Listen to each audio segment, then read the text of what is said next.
नमस्कार दोस्तों, study on the class में आप सभी का स्वागत है। यूपी टेट के प्राइमरी लेवल के संस्कृत के 30 क्वेश्चंस ये हैं। ये क्वेश्चंस पेपर में आने वाले क्वेश्चंस हैं, महत्वपूर्ण क्वेश्चन हैं ये। यूपी टेट के पेपर में पेडागॉजी बस 30 नंबर के ही आते हैं। बाल और मनोविज्ञान के सब्जेक्ट में आते हैं, बाल विकास और मनोविज्ञान के सब्जेक्ट में, बाकी और किसी सब्जेक्ट में नहीं आते हैं। संस्कृत में 30 नंबर संस्कृत के ही रहेंगे, पेडागॉजी नहीं रहेगा। पहला क्वेश्चन, वर्ड का अर्थ पूछा है। वर्ड का अर्थ अक्षर होता है। ऑप्शन नंबर सी सही आंसर है। स्वर के कितने भेद होते हैं? स्वर के 3 भेद होते हैं। Option number B. व्यंजन का दूसरा नाम? व्यंजन का दूसरा नाम हल है। Option number D. स्वर को और क्या कहते हैं? स्वर को अच कहते हैं। Option number B. स्पर्श व्यंजन के अंतर्गत कौन से वर्ड आते हैं? क से म तक स्पर्श व्यंजन के अंतर्गत आते हैं। Option number C. अगला क्वेश्चन है, व्यंजनों के कुल कितने भेद होते हैं? व्यंजनों के कुल 4 भेद होते हैं। ऑप्शन नंबर सी। मैसर सूत्र में कितने सूत्रों की गणना होती है? मैसर सूत्र में 14 सूत्रों की गणना होती है। Option number D. त का उच्चारण स्थान? त का उच्चारण स्थान दंत होता है। Option number B. अंतस्थ के अंतर्गत कितने वर्ड सम्मिलित किए गए हैं? अ, य, व, र, ल 4 वर्ड हैं जो अंतस्थ वर्ड के अंतर्गत सम्मिलित किए गए हैं। Option number B.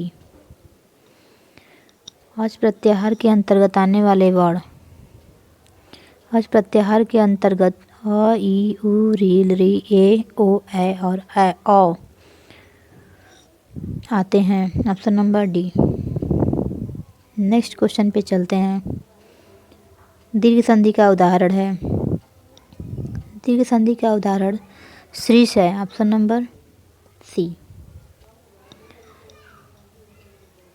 गुण संधि का सूत्र?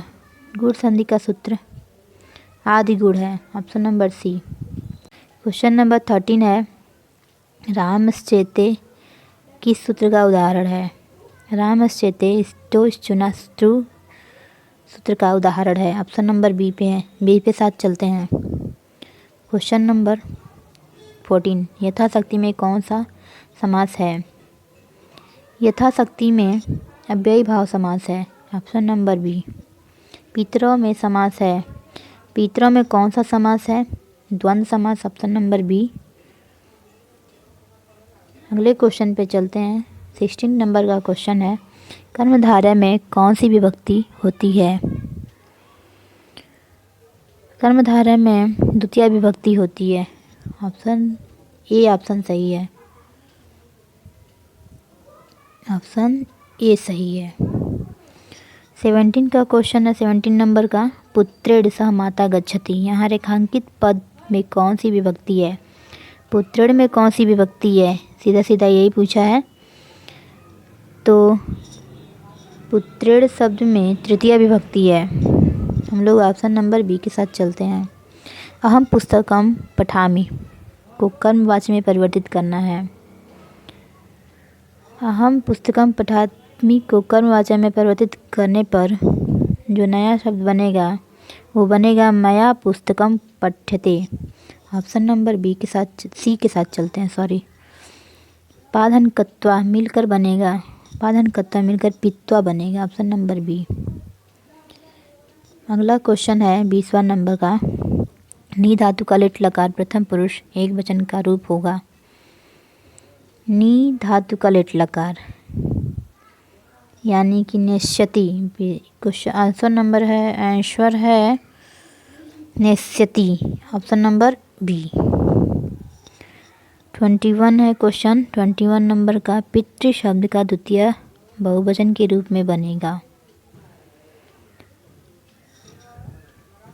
पितृन, पितृ शब्द का द्वितीय बहुवचन होगा पितृन। Option number A. 22 है क्वेश्चन, 26 को संस्कृत में क्या कहेंगे? 26 को संस्कृत में षड्विंशति कहेंगे। Option number D. Question number 23 है, निम्नलिखित में से अव्यय पद नहीं है। जाल्ज जो है अव्यय पद नहीं है। ऑप्शन नंबर डी के साथ चलेंगे। बृहत कथा के लेखक कौन है? बृहत कथा के लेखक जो हैं वो गुणाढ्य हैं। Option number D. Question number 25 है, निम्नलिखित पदों में कौन सा पद अशुद्ध है? अशुद्ध पद चाटना है जो है अयम एका बालिका आगच्छति, ये अशुद्ध पद है, बाकी सब शुद्ध हैं, इसलिए ऑप्शन नंबर डी के साथ हम लोग चलते हैं। अगला क्वेश्चन 26 नंबर का है, निम्नलिखित में से किसका पर्यायवाची समूह सही नहीं है? पर्यायवाची समूह कामधेव का सही नहीं है। कामधेव का पर्यायवाची ये नहीं होता है। स्कंद, मयूर, कुमारी ये कामधेव का पर्यायवाची नहीं है। ऑप्शन नंबर डी के साथ चलेंगे। क्वेश्चन नंबर 27 है, उच्चारण कौशल से संबंधित नहीं है। उच्चारण कौशल से संबंधित भावतिरेक नहीं है। Option number D. आगमन विधि का सही क्रम है।